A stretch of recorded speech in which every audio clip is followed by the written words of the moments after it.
Shall we move on to the last song then? Yeah. Okay, so now the first song that was released. Yeah, just wonder how I got that double checked. Enemy. So, quite a different theme for compared to the rest.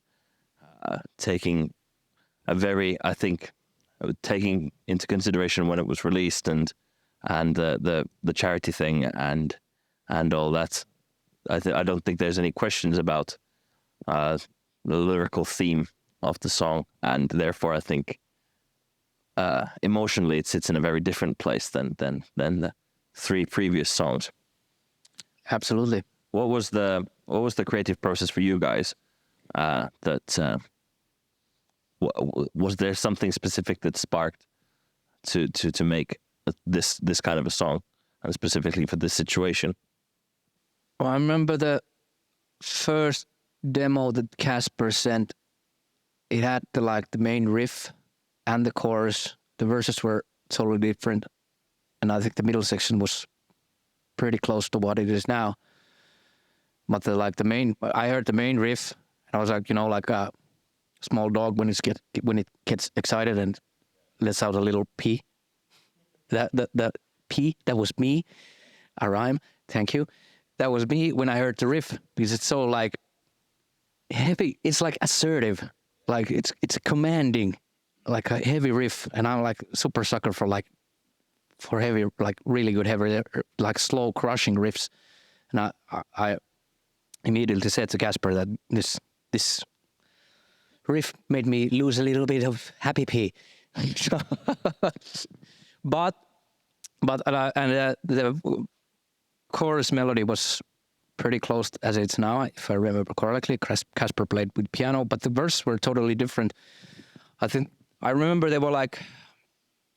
they had this heavy guitar on the background. I was they were pretty close to older In Flames, Only for the Weak song type of verse. And I think we demoed some vocals but it never really lift off. I really had sentenced kind of feel from it was, to me, the old verses sounded very Finnish and very melancholic, even in a. Now they're super happy. Now they're super happy. Really upbeat. But now they're groovier. Now the verses groove more, and also in the first demos, the verses it had very much the same intensity as the chorus. So there wasn't very much a dynamic, not much contrast, not much dynamic changes in the song. So, and also in the bridge part, the middle part, it had the same elements initially from the first demo, but now we made the quiet parts much more quiet, and the loud parts much more louder and more full.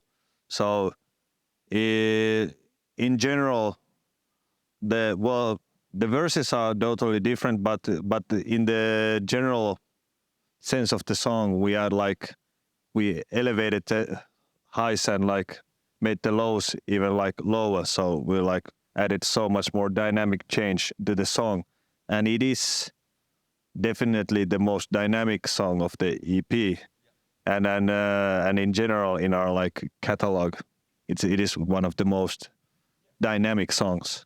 Yeah, and I remember theme was originally. I remember it was in the first demos with the old verses still. We had the word enemy there, because my first thought about the theme was 'cause this was before the war in Ukraine, when this started working on the song. That wasn't a thing then yet, but I remember or before the full-scale invasion. Yeah, there was this stuff happening there, but before the full-scale invasion. But we were living the Corona times, and I remember there was a lot of polarization back then already, like people with going against the vaccinations and like people talking to each other like enemies, Yeah. even though there wasn't like any need of that. So I remember the first like thought about the song, and the word enemy came from there. And I remember it was the first part of the melody. I'm not your enemy. And then we had the not your fucking enemy. And Kasper was like, we didn't find the words for that. And Kasper, why don't we just sing it fucking enemy? And Ville was, oh, that's so cringe. I'm dying from the cringiness. And now he's like, it's his favorite song. But we had a good debate on that. Yeah. I remember that. Yeah. Yeah. Yeah. But I remember when Kasper says, I mean, that's perfect. It's perfect. Well, the words like fit the rhythm. The syllables are in the right places, and Yeah. and it's also like when you're in a situation like when like we were writing the song, Matti and Kasper liked how it was. I didn't like it, but if I'm the only one who doesn't like it, it's my job to come up with something better, and I couldn't do that. But now it's Not your freaking enemy. yeah. But now I'm over the like I don't find it cringy anymore. But at that time it was Embrace the cringe. yeah.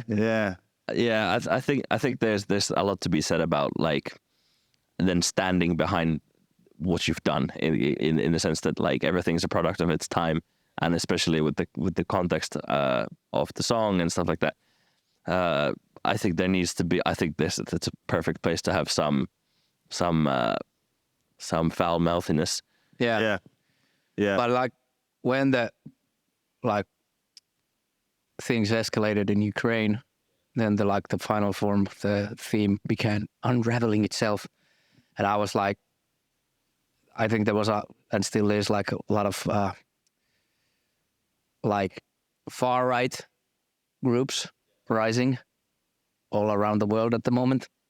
And I one of my favorite movies of all time is V for Vendetta, and the comic book, which I have read as well. But there's like this fictional fascist group, not unlike Nazi Germany, but a very similar vein.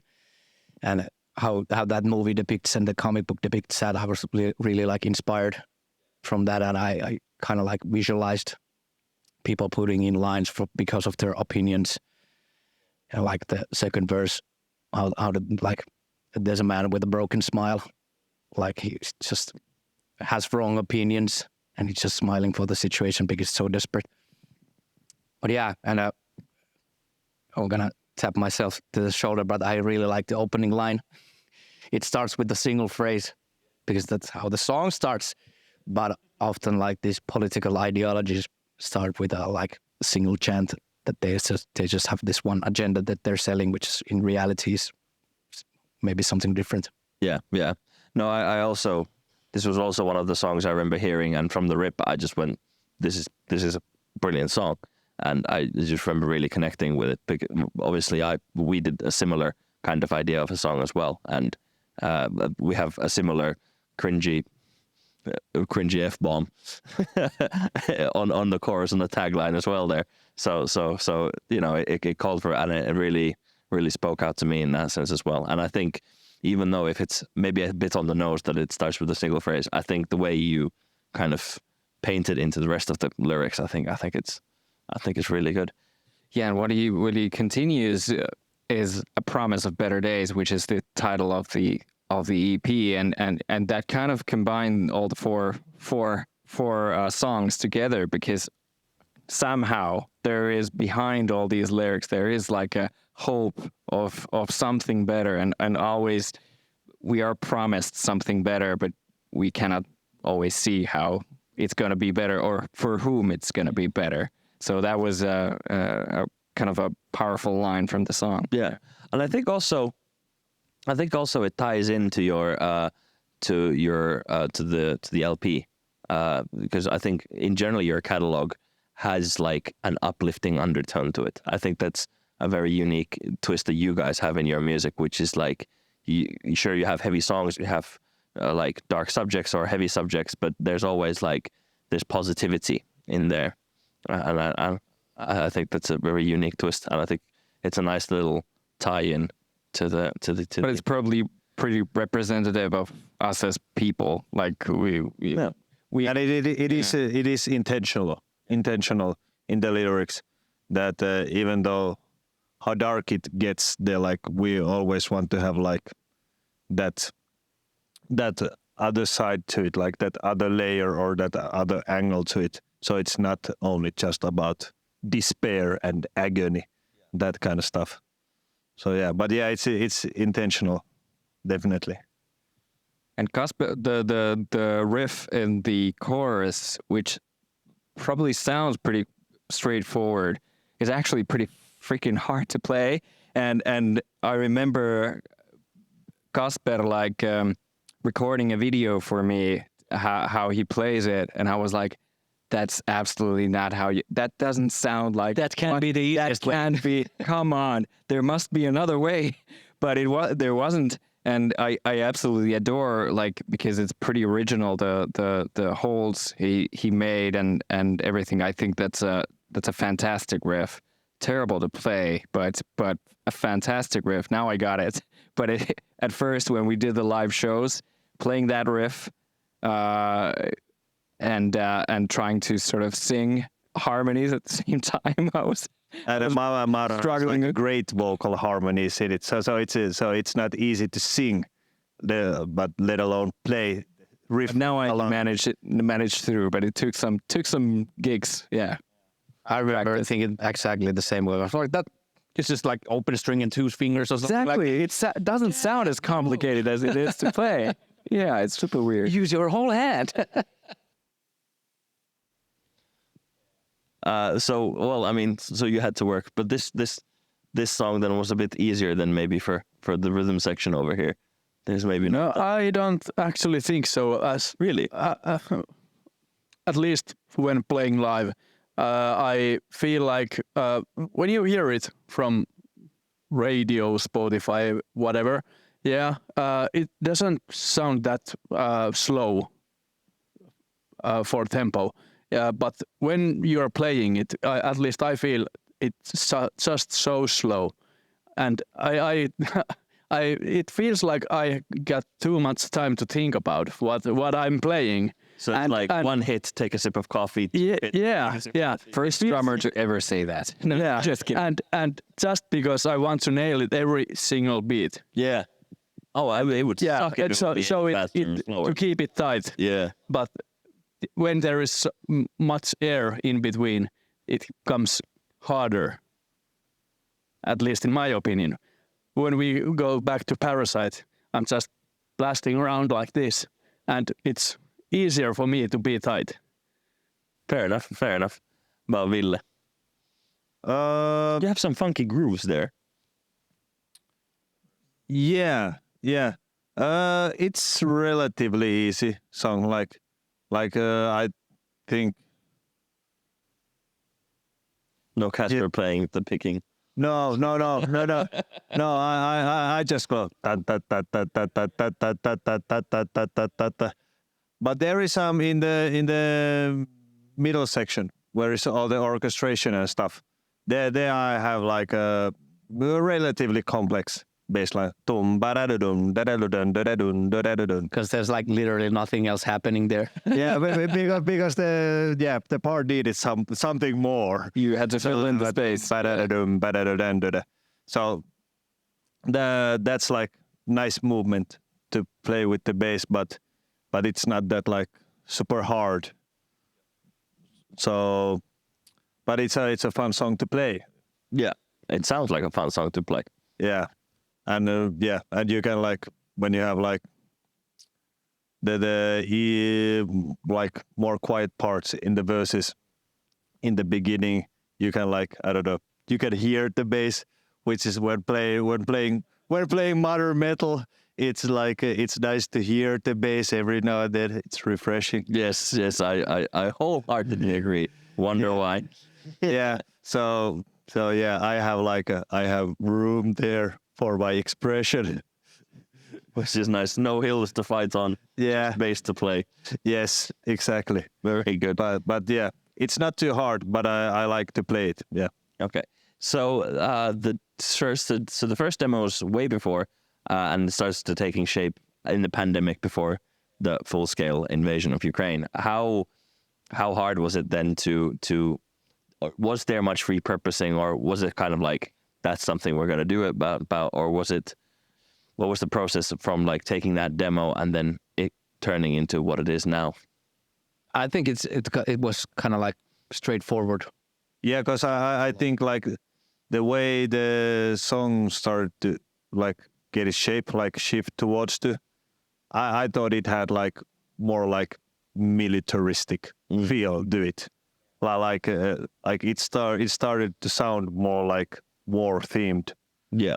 song, and all the stuff with the enemy, like with Matti said, like Pointing fingers and pointing fingers and stuff. It wasn't like too hard to like just to like nudge it in the more like in the war direction. Yeah. So no need to like reshape like dramatically to make it like the anti-war song that it is now. Yeah. And in the chorus, I like visioned. It starts a scream that breaks the silence. I imagined like this, like a medieval like courtyard where there starts like beheading people, and like it's completely silent, and then the person who is going to be beheaded screams like, "I'm not your fucking enemy," and then people like realize that we're like losing our friends here, and what are we doing? That was like the visual imagery for me. So I think that was like before the war escalated, that imagery in my mind. So it became more or less like Ukrainians and Russians, like there are a lot of relatives both sides. I imagine there must be something like families that are torn each side. yeah. Fair enough. Favorite parts? Is it my turn to start? I probably have to say, like, the small gap just before the orchestrations and the guitar tapping part comes in, and the part, and when it actually starts, like the immediate part for the first hit, but it wouldn't work that well without the like really slow vocal part before that. So yeah, I have to say that's like chills for me. Yeah. Yeah. Very good. Ville. Yeah, for me it's I would say the whole middle section, the whole bridge part, from like after the song quiets down like all the way after the second chorus, And builds up to the orchestration. and then there is only Matti's vocals and like the keys with like only one note. It's like it gets super quiet, like we haven't done that like in any of our other songs. And then it's like starts to build up. Maron comes in with his harmonies, and then it blows up into this full orchestration. And we had like extra help with the orchestration. Kevin from Assemble the Chariots, he made the orchestration in the middle section. Like we had orchestration there before, but it was a little bit lacking. And we asked Kevin, can you do this properly? And he totally did, and it became so much better, and it like the song just like blooms. It's like a flower that opens up. Like yeah, it's very nice. And then you move to the last chorus, and you have all this like build up and excitement from the middle part, and then you go to the last chorus, and the last chorus is so much more just because of the middle section and stuff. So yeah, that was a long part to like to pick one favorite, but yeah, as a whole the middle part, sure. That part as well was a bit of a joke first, because it originally it had the guitar tapping thing, which I thought was epic, and you were like, let's make it need something more epic, and then we, like as a joke, we started singing with Kasper for like this choir, but it's like, then we were like, let's play that shit, and let's make it full orchestra. This kind of slaps. Yeah. It kind of works. Yeah, It works. and then we met Kevin in Mikkeli once again. Everything Connecting people. Yes, before and after Mikkeli. Well, it's totally different. Met Kevin there. He was playing with Atlas, and I had no idea that he's the man in Assembled Chariots. You're the man. Guy. I love your like orchestration stuff. And what do you do that for other people as well? Yeah. And then I sent him my lousy demo orchestrations, and he came back like a week later. Holy fucking Hans Zimmer. It is good. It is. Yeah, like shout out I to nearly Kevin. picked that for my favorite part as well. Yeah. So it was worth it. All right. Yeah. Petteri, favorite parts.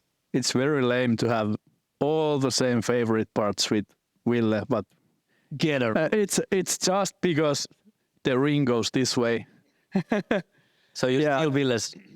Yeah, Yes. yeah, yeah. But the orchestrations are they're the soul of this whole song, and how from the very quiet part it keeps kind of rising until the very end, until the last chorus and the very end. And I maybe I could pick one part, just little part in between there when before we come to the last chorus, after Maron's nice guitar work, there's this bit where there's just marching drums and kick drum, and then we once again count in "I'm not your fucking enemy," then to the last chorus. That's at least in live shows, it punches like hell. Yeah, that's about it. Maron.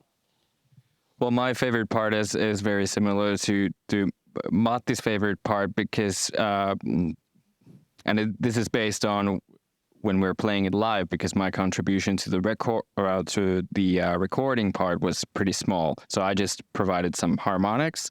But in this like this really quiet middle section where Matti is his vocals are pretty naked out there, very vulnerable, which is pretty like a powerful moment in the song.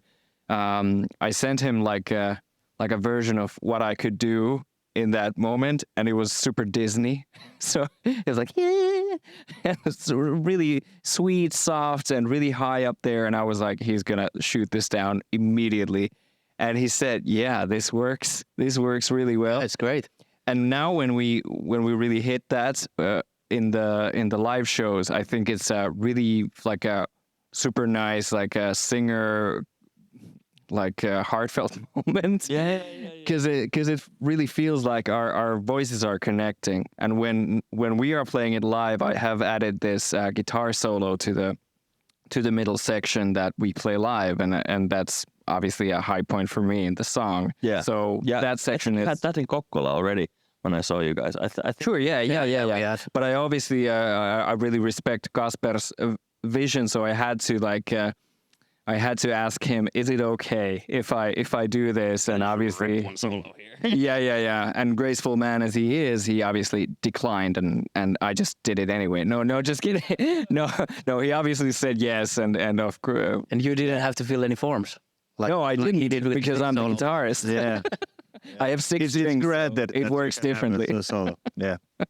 Yeah, but that middle section, I think it's a beautiful arrangement. Yeah. Yeah. I think Ville wrote the lyrics for the middle part. Yeah, the quiet part. Yeah, I remember because we were upstairs recording something. and we sent you downstairs.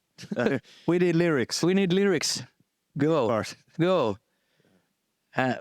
So riffs is upstairs with Matti's bedroom, and lyrics are downstairs. Yeah. But this is different house. But Yeah, I don't live in that house anymore. Ah, fair enough. Yeah, but I think those lyrics become great, and I remember the moment in the vocal booth. I had like chills. I got into the moment and like that. Maybe you can hear it from the voice, like the fragile moment. Yeah, for sure you can hear. Yeah. Yeah, for me, I was also thinking about the middle section. I had a feeling this might come up here, and bit of a cop out that I'm going to say the chorus again. But specifically, it's that there's a little anvil sample with the snare.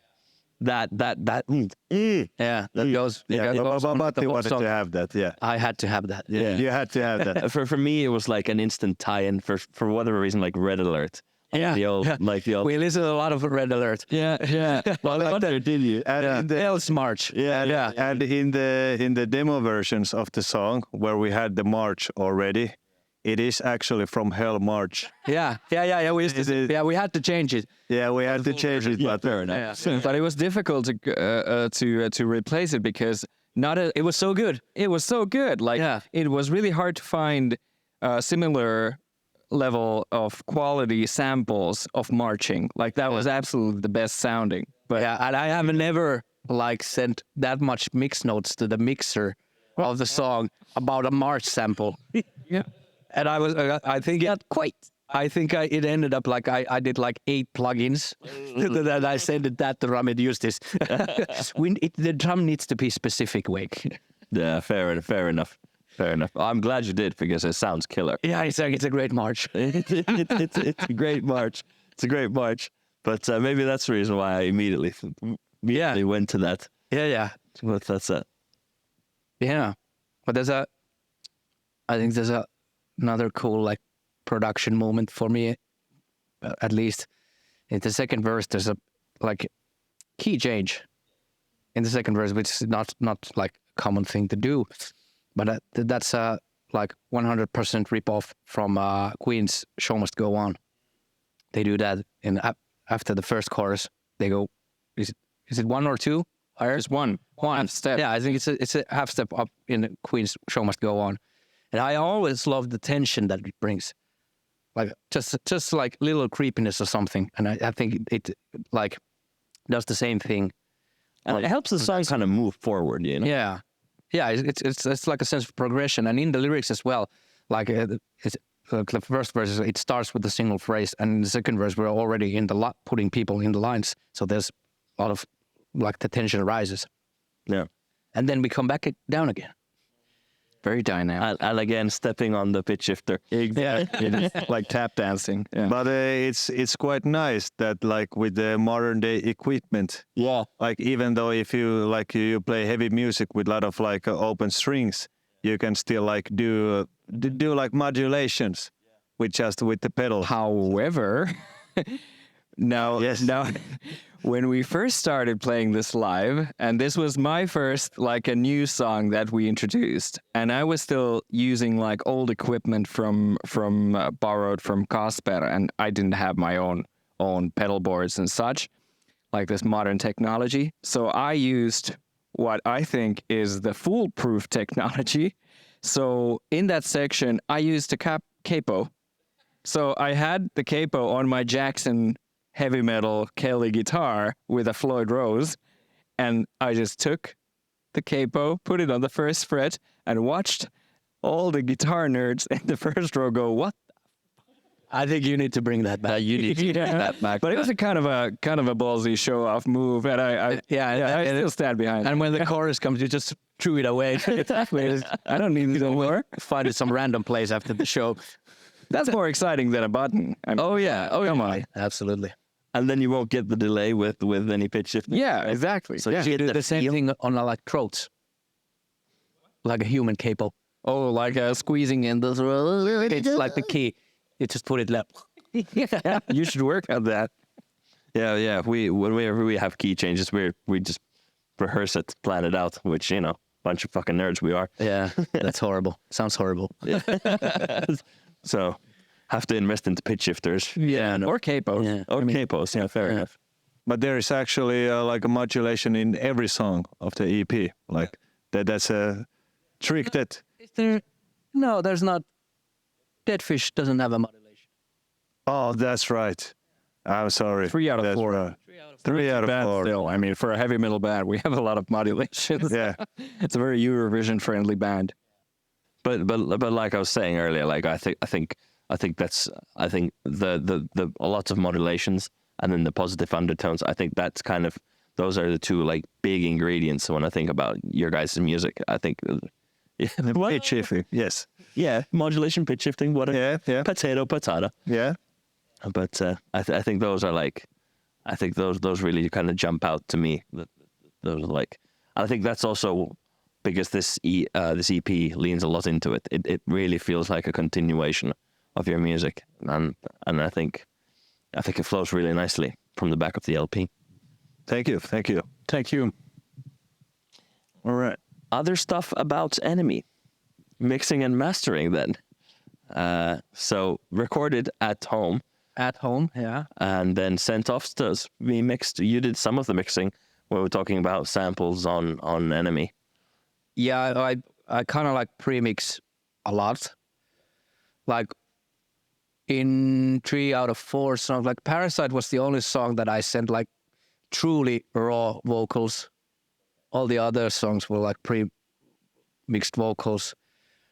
Not because I wanted them a certain way, because I had like so messed up like DAW projects that it was a mess to find them. So I just asked Rami, is it okay if I send you this premix? Because I had to like save up some like CPU and like render stuff. So then you have to dig stuff, and then you had to done some editing afterwards and like that, which it was actually a happy accident with Saturday Night, because then Rami asked if he could get the choruses like raw. Then I had to dig them up somewhere, and then I sent him the old versions where there's this like this one note that goes different. Which part is it? I don't even remember. Is it the second? It's the chorus. Yeah, second chorus maybe, Yeah. where it goes up. This is my season. Yeah, exactly that. Yeah. Yes. It's this is my. Yeah, that was like unintentional. So that's good. That's Yeah. Some that when I heard Rami's mix it, I was like, wow, that works. No need to correct that. But yeah, Rami Nykänen mixed all the songs and did a magnificent job. Yeah, absolutely brilliant. Yeah, and such a nice guy to work with, and fast and efficient. Yeah, so who did the mastering then? Rami. Rami as well. Okay. Yeah. So Double trouble. Yeah.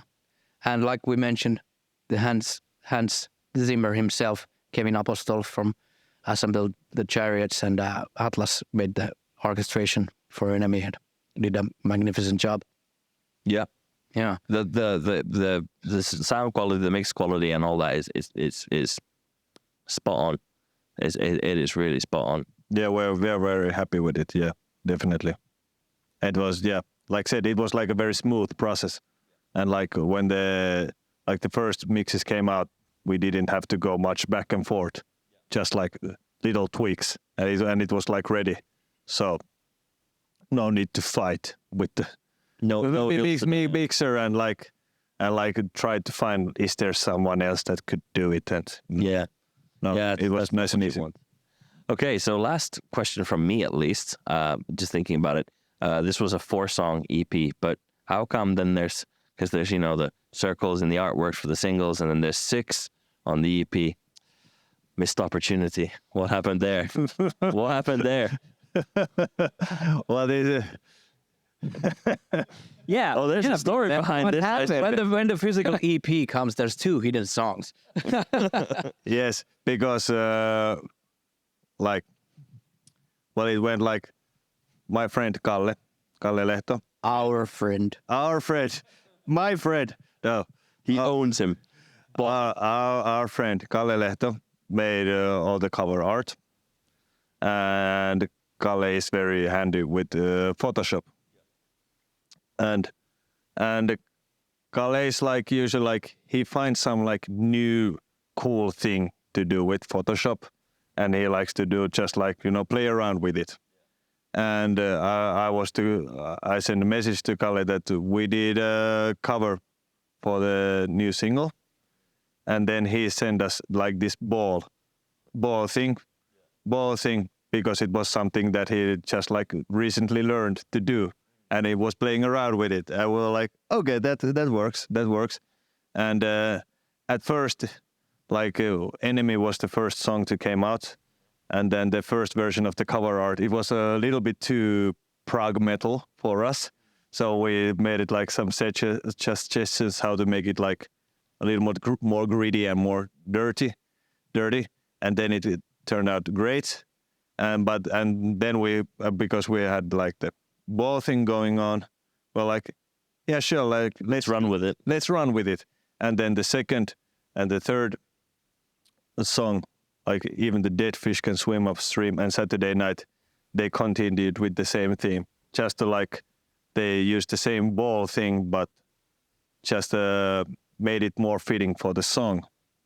But then came time for the EP cover, and we were like thinking that we don't want just another ball cover, no more balls. So we were thinking like maybe like having like all 4 balls or whatever, like in the cover. But Kalle wasn't like really feeling it. He was like, no, it doesn't work. And like I don't know like how to make it work. And then he made like this one suggestion that is very close to the EP cover that is now. And we were like, yeah, that's cool. Maybe we try that and like to make it more fitting with the rest of the covers and with this, during this EP we have had like black and red clothing on stage. So we were thought like black and red is like the theme colors for this EP era. So it needs to have more red and more black and stuff. And then we had that version of the cover that became like the last one. And we were like, maybe we would have like go back and forth, maybe time or two to make more sense of it. But then we were on a schedule and we had to send it out to the publisher, and we were like, yeah, that's good. Yeah, let's go. We ran out of time. Yeah, we ran out of time, and we were like, yeah, it's good. Let's go with that. But now it has, you're right. It has 6 balls. It the cover. So we need to make up the 2 balls in some way. Like, do you know, like big bands, when they want to rehearse for a tour, they do like a show with a secret identity name. Yeah. Can we do someday a show when we're titled 4 Balls? We could. Well, then you can't release this part then. Yeah. Well, yeah. You blew it. But we will be. Yeah. But there is some mystical band appears that is 6 balls or something else. Yeah. But yeah, that's the story behind the cover art.